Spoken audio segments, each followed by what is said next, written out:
Et salut mes tortues, me revoilà et où je suis aujourd'hui, bah là pour moi il est le 9 octobre 2021 et je vous ai quitté un petit peu plus tôt là enfin un peu plus dans la fin du mois de septembre où j'étais dans l'Aubrac et que je vais vous conter un peu la suite de mon périple, de ma randonnée dans l'Aubrac.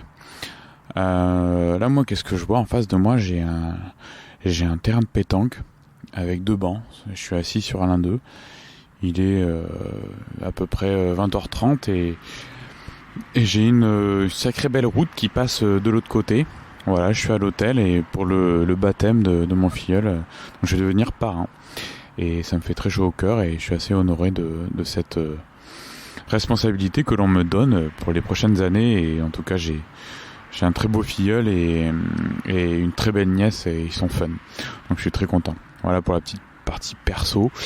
Et ben on replonge un petit peu dans l'Aubrac où en fait je vous avais quitté sur le chemin donc entre Nasbinal et donc et le soir un refuge de travers où en fait donc c'était sur le chemin en fait il me restait 3 jours finalement entre Nasbinal et Saint-Émery, Saint-Énemie dans les gorges du Tarn. Donc entre temps moi à l'étape quand je vous ai laissé que j'étais en train de marcher, on était le 22 septembre et j'allais arriver à Aubrac. Et donc je fais direction vers le sud et là le matin donc c'était très beau et à Aubrac c'est là que j'ai bifurqué en fait pour aller vers le sud et suivre mon chemin de Saint-Guilhem-du-Désert qui en fait m'a fait marcher sur le chemin de Compostelle en même temps.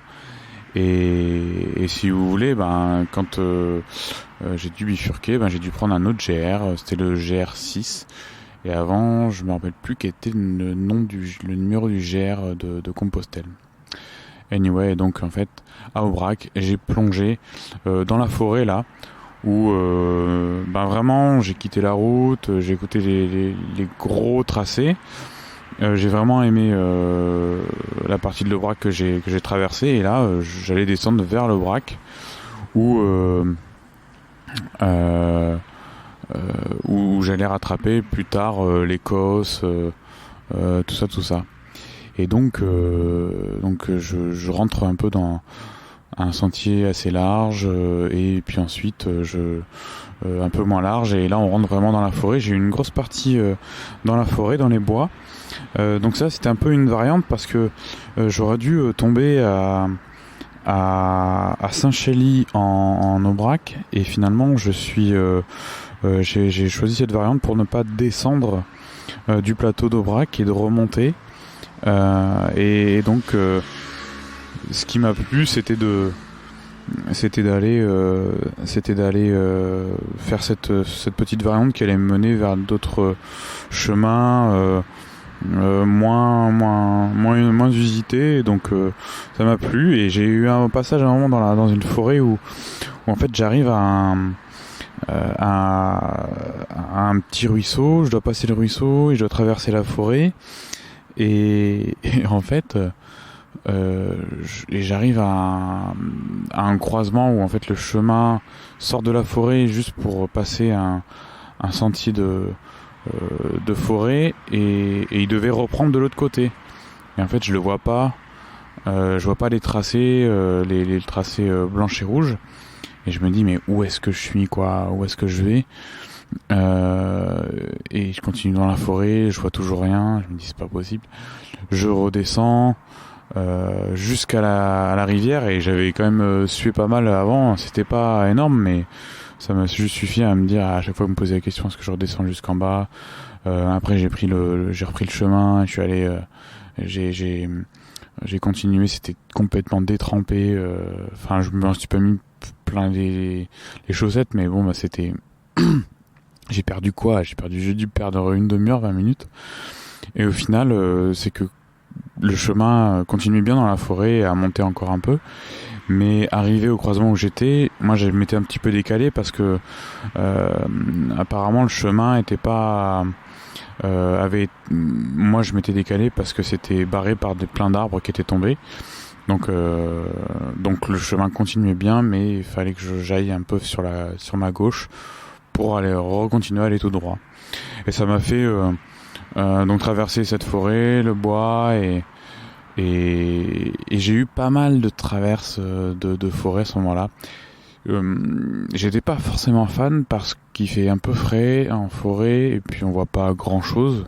Il y a cette sensation, oui, d'être dans une forêt, mais moi c'est pas ma préférence. Mais bon, bah c'est à passer, et puis après c'était pas très technique, hein, mais il fallait aller un peu tout droit, quoi. Et puis ensuite, à un moment, je suis sorti des champs. Je suis sorti de la forêt et je suis arrivé sur un champ. Et là, je me suis dit, bah ça c'est cool, là, je retrouve le champ. Et finalement, ce champ, c'était un petit peu plus compliqué à certains endroits parce que certains éleveurs ont pas ou propriétaires de terrain ont pas forcément ouvert des passages, ont pas des passages vraiment complètement ouverts.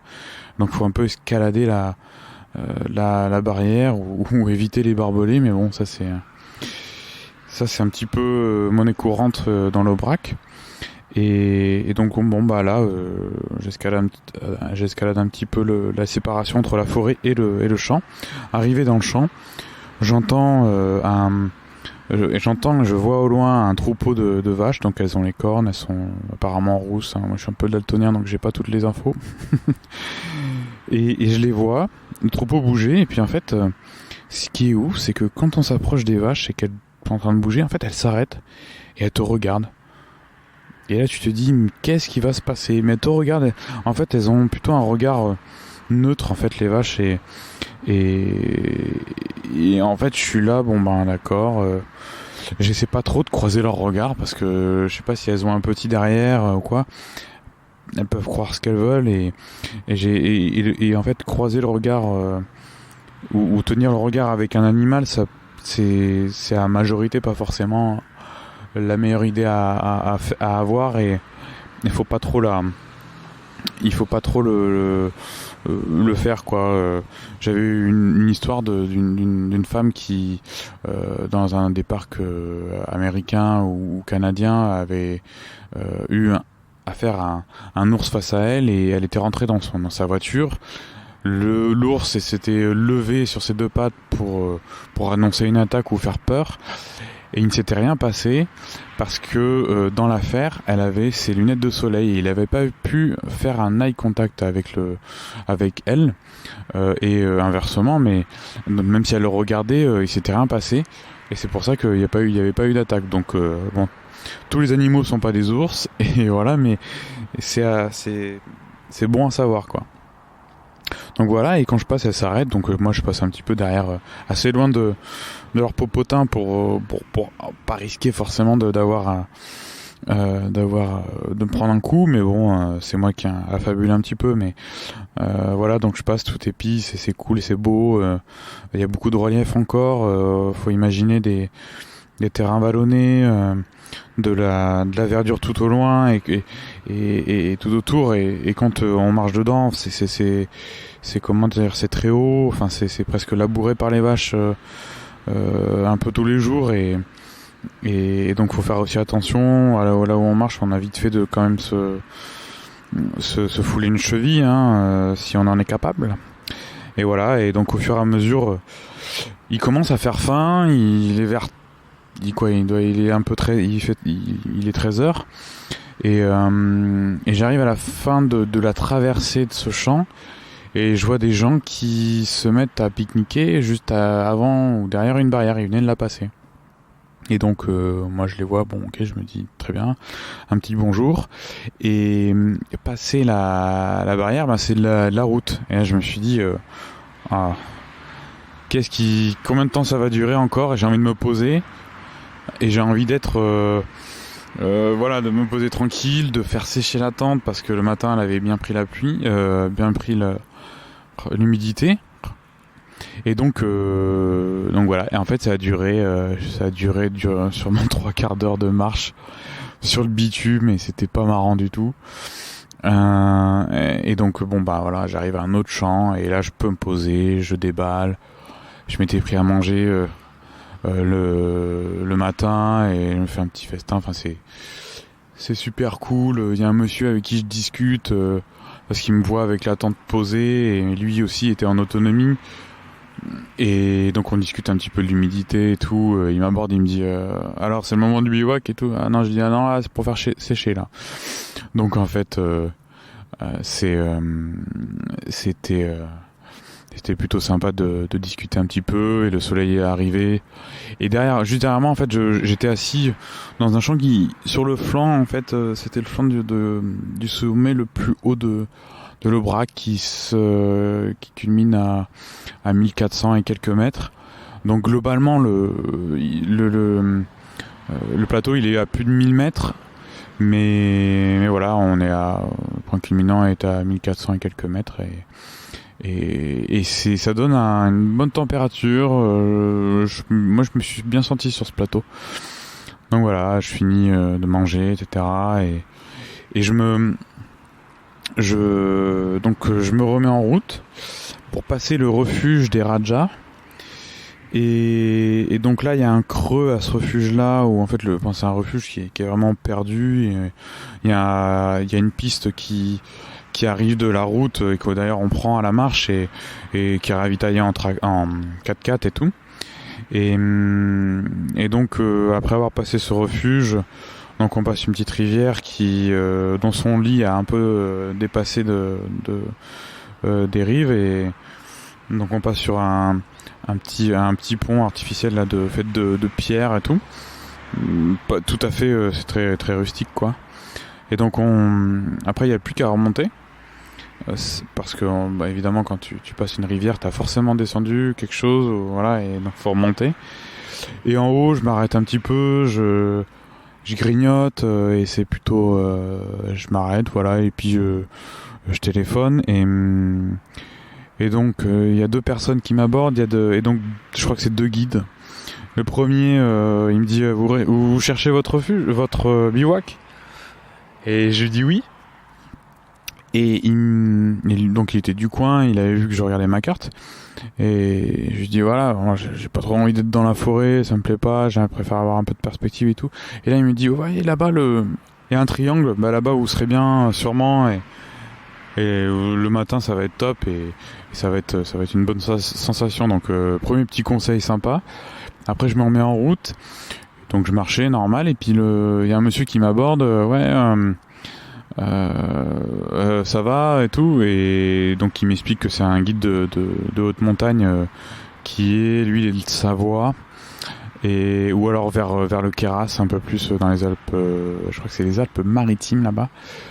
Et il me dit ouais, je vous voyais marcher, et en fait j'allais vous proposer de vous déposer quelque part. Il pensait que je boitais, mais en fait bon c'était comme je marchais, et donc c'était un début un peu de ma fin de marche, parce que après je sentirai des choses dont je vous dirai, mais c'était super sympa. Après il m'a raconté l'histoire un peu de l'Aubrac, qui était un territoire qui se perdait ou qui se vidait également, et en termes de culture, d'agriculture, ça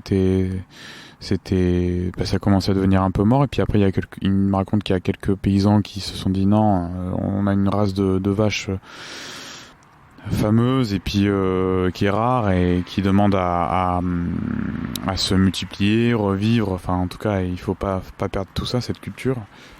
Donc il me raconte tout ça, et voilà ce que ça donne l'Aubrac aujourd'hui, et les paysans sont super contents de pouvoir aussi profiter du tourisme. Et donc bon, malheureusement il y en a certains qui ont arrêté d'être paysans et se sont mis dans le tourisme à temps plein, et pour offrir de la ligo incroyable. Et voilà, donc il me parle, après je le vois, je les laisse avec son groupe, et il y a un refuge, une auberge un peu plus loin, juste avant de monter un petit peu pour pouvoir poser le bivouac. Donc j'écris un peu toilette, je fais les réserves d'eau et voilà, et je vais monter dans le triangle que le guide m'avait indiqué. Et donc ça s'appelle le relais des lacs, un peu pour avoir un repère. Et donc voilà, et donc je pose la tente. Et là, encore une quiétude pleine, à voir le soleil se coucher derrière la butte devant moi, voir l'humidité se réveiller, entendre les vaches au loin. J'avais pas entendu la veille, et c'est super. Y a rien de mieux. Je lis dans la tente. Alors faut savoir aussi que il faisait tellement froid que j'avais tout qui commençait à perdre de batterie, dont mon powerbank où j'avais pas mal d'énergie, mais bon l'humidité et surtout le froid a vraiment une incidence en fait sur la durée de charge de ce qu'on a comme emmagasiné et tout. Donc bon, ça. Et donc bon, je prends mon bivouac, je me lève et donc le lendemain matin, je me dis que voilà, le lendemain matin je me réveille, il fait super beau, lever de soleil que je vois pas encore parce que c'était il y avait en fait derrière moi il y avait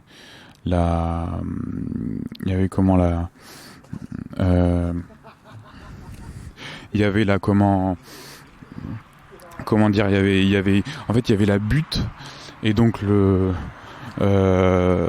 y avait la butte et en fait le soleil il n'arrivait pas tout de suite sur moi, donc c'était tout un moment du matin qui était assez aussi étrange à vivre, et je me disais mais est-ce qu'il y a quelqu'un qui va me voir, donc c'était assez intéressant, et donc je me suis dit ça va être plutôt cool. Je vais commencer à marcher. Il y aura eu personne. Ça aura été un moment assez cool d'avoir fait ce bivouac là à cet endroit là, et donc voilà. Donc je me remets en route. Le lendemain, on est le 23 septembre, et direction Lac-à-Nourgues. Et donc je me mets en route. C'est une piste forestière qu'il y a.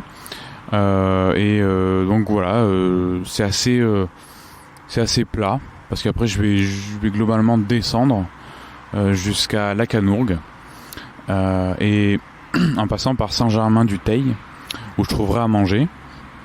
Donc je pars sur cette piste. Je croise un monsieur qui se baladait comme ça, et il me demande comment elle se termine cette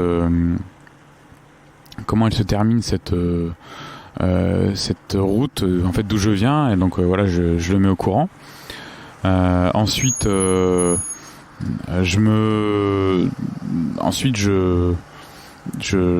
lui demande en fait si il n'y a pas des animaux et tout, et il me dit si des animaux sauvages, et si il y a des cerfs qui bêlent et tout, et bon je lui dis ok, d'accord, et j'essaie un peu de tendre l'oreille après, mais j'entends pas trop.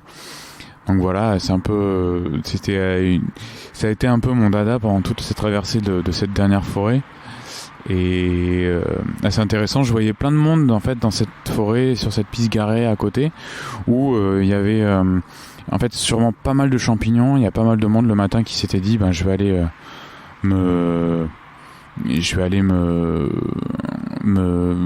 faire ma petite chasse aux champignons. Donc ça avait l'air d'être sympa.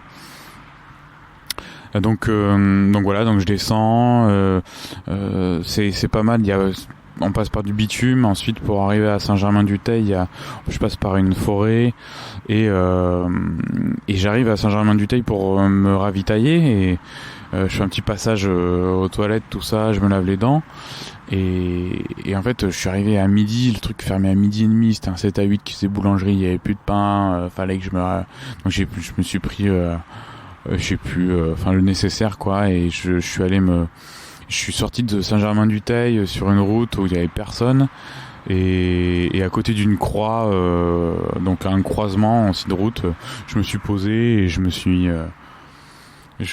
mis aussi à sécher la tente et là j'ai vu quelques personnes et un gars qui passait par là et qui allait faire peut-être sa balade, un jeune, et puis deux autres randonneurs qui sont passés devant moi. Donc voilà, après je suis passé, j'ai continué après manger, j'ai vraiment pris mon temps. Avant d'arriver à la Canourgue, qui était vraiment au niveau de la rivière, je sais plus comment ça s'appelle, je croise un motard, un jeune et tout, et c'est marrant parce que les motards, chaque fois qu'on les croise là dans ces endroits, on se fait signe, on s'écarte et tout, mais voilà, c'est assez bienveillant et plein de respect, donc je trouve ça assez cool. Et au fur et à mesure, je commence à avoir mal à mon tendon d'Achille en fait, et globalement au pied et à la jambe gauche.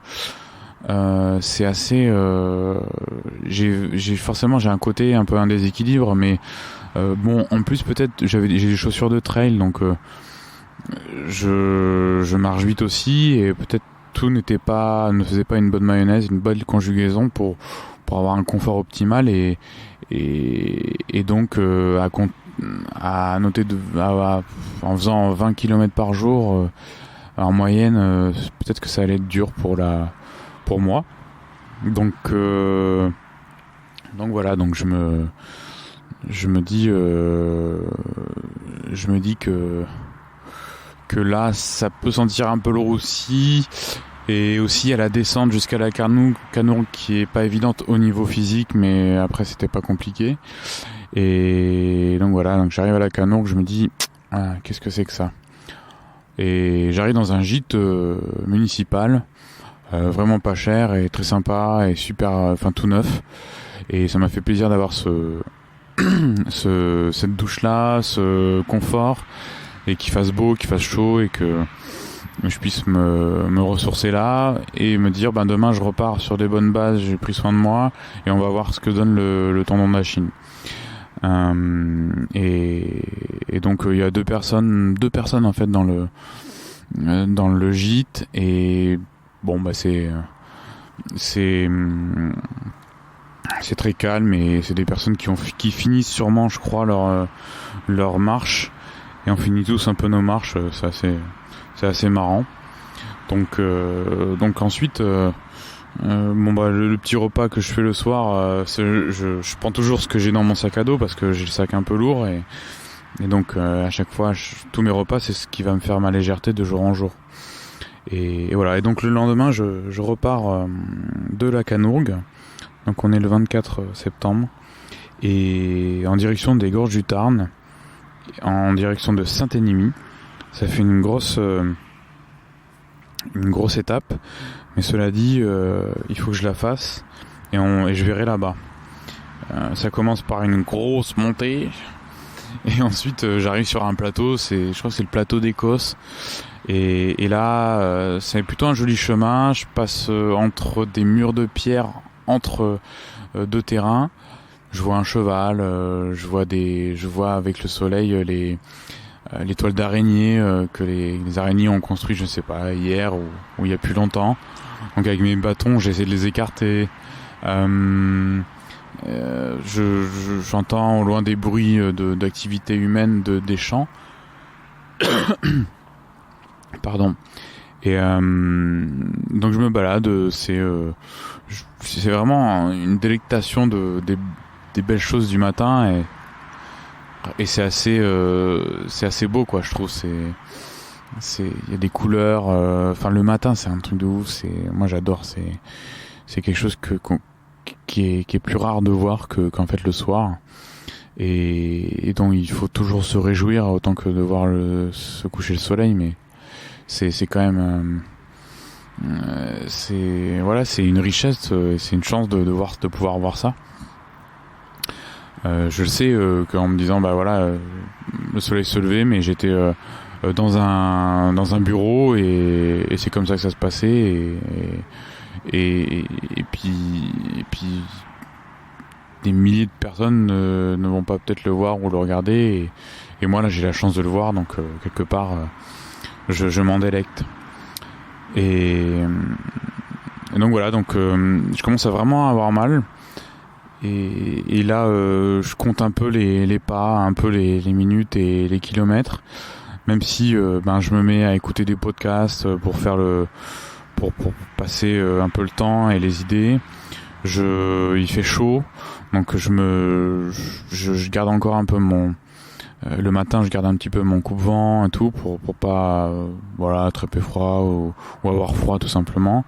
Il y a quand même des belles vues, ça me change un peu les idées. Cette rando de la journée est quand même super belle, mais un peu redondante. Je vois vraiment personne dans la journée, seulement des personnes qui sont un peu, disons, éloignées de leur voiture, qui sont garées. Et j'arrive simplement en fait un peu en surplombant Saint-Énimie et je vois les gorges du Tarn, quoi. Donc il y a tout le tracé de la route que je vais emprunter en lacet. Je vois le village, je devine le village en bas et je devine qu'il y a le Tarn en bas. Mais par contre les gorges, c'est magnifique, quoi. Et donc mine de rien, il me reste peut-être 5 km, mais qu'est-ce que c'est long à descendre. Et j'avais mal, quoi, et je boitais un petit peu, et alors j'arrive à Saint-Énimie, je me pose, c'est très beau, c'est très joli. Bon là, je fais le point un peu sur où je vais aller. Je me dis je vais tomber dans un camping, je vais me poser là, et donc je choisis un des deux campings. J'arrive là-bas, donc je me rajoute 1,5 km. J'arrive là-bas, camping fermé. Alors là, j'en peux plus, je me dis c'est pas vrai. Donc j'appelle l'autre camping, je dis est-ce que vous êtes ouvert ? Oui, on est ouvert, c'est le dernier week-end. Trop de chance, donc voilà. Donc le soir, la personne est sympa quand j'arrive. Je paye mon truc et tout, je lui prends une glace, je me récompense et puis elle me récompense un peu plus parce qu'elle m'offre un verre d'eau, quoi. C'est super sympa, c'est mignon. Et puis je vais poser la tente, je prends mon temps et je me rends compte là que ça va être la dernière fois que je vais poser la tente, ce sera la dernière fois demain matin que je vais remonter la tente. Voilà, je prends mon dernier repas, etc., de camping, de bivouac, quelque part, et je me dis que je me résigne, quoi. Je me dis, voilà, faut que j'arrête, faut pas que j'ai mal là. J'ai quand même fait 5 jours de rando, c'est un bon début. Je sais un peu plus comme d'autres voyages en vélo avant que celui que j'ai fait. Je sais que ce qu'il va falloir régler, ce qu'il va falloir peut-être avoir de mieux, pas grand chose, mais ce sera peut-être déterminant pour avoir une belle rando sur une semaine peut-être la prochaine fois. Je suis très content des paysages que j'ai vus, je suis très content de ce que j'ai vu, et voilà, et je vais prendre soin là pour l'instant de ma jambe, de mon tendon, et je vais pas en faire plus. Donc je me décide le lendemain à partir, et donc voilà, et le lendemain on est le 25 septembre et je me lève super tôt en fait, encore pareil qu'en bivouac, et finalement il faut savoir qu'à Saint-Énimie il n'y a pas du tout de transport en commun et il faut que j'aille à la Canourgue pour prendre un train. Donc je viens de faire 22 km à travers les terres et ça doit faire 30 km en voiture. Et donc là, il faut faire du stop. Donc la veille, je me dis, tiens, je vais aller voir mon pote Will à Toulouse. Donc il faut que je rallie Toulouse dans cette journée du samedi. Et donc je tombe sur un gars. J'attends 1 heure. Je fais d'abord du camping. Je fais une marche d'une demi-heure. Ensuite, je vais attendre à la croisée des chemins, en direction de Canourgue. En faisant du stop, et j'attends 1 heure. J'ai une touche mais d'une dame qui me dit qu'en fait elle va pas à la Canourgue mais à côté, à je sais plus, à Mende. Et donc je dis bah ouais, je vais attendre un peu, et bon, j'attends encore un peu, et là il y a un monsieur un ancien qui me prend dans sa voiture, il bivouac dans sa même voiture, et il a descendu les gorges du Tarn, il s'était mis au canoë, comme ça, parce que il peut plus randonner, voilà, physiquement, etc. Et donc on discute pas mal, un peu de voyage et tout. Il se trouve qu'en vélo il a fait des choses un peu comme moi, et dans le Nord notamment, en Belgique. On se dit que il y a que vraiment c'était vraiment pas beau, effectivement, mais ou alors pas forcément très accueillant. Ensuite il me dépose à la gare de la Canourgue, il me dit bah comment tu t'appelles, voilà, et moi je lui dis comment tu t'appelles, et il s'appelle Johan, le gars. Et Johan est un de mes meilleurs amis, et je trouve ça touchant, ces coïncidences, donc je trouve ça beau. Et donc à la gare de la Canourgue, je tombe sur un monsieur, il abandonne en fait ses amis, façon de parler, c'est un Versaillais et tout, et il dit à ses amis bah continuez, et lui, comme la chasse ouvrait, il a préféré arrêter sa rando pour aller chasser, quoi.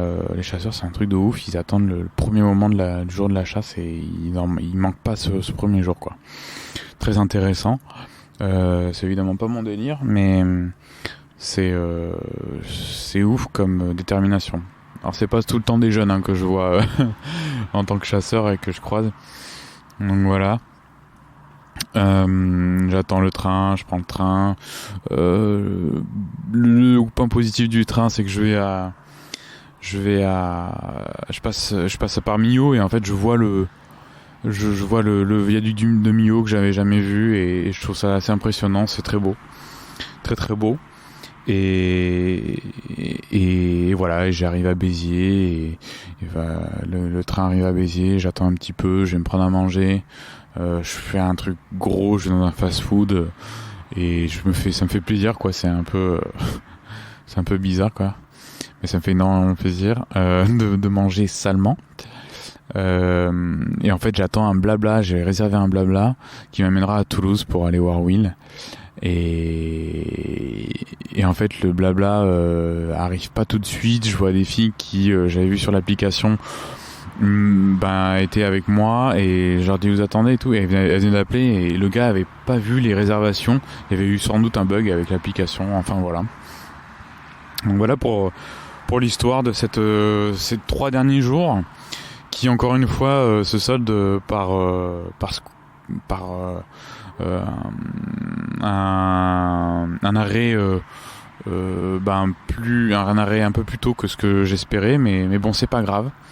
Qu'est-ce que je peux en conclure, c'est que j'ai ressenti les mêmes sensations en fait qu'en vélo, et par où je passais. En tout cas, je trouvais pas les chemins que j'ai empruntés juste dans les 5 jours trop éloignés en fait de ce que je pouvais faire en vélo, et je me suis dit j'aurais pu le faire en vélo et prendre finalement plus de plaisir.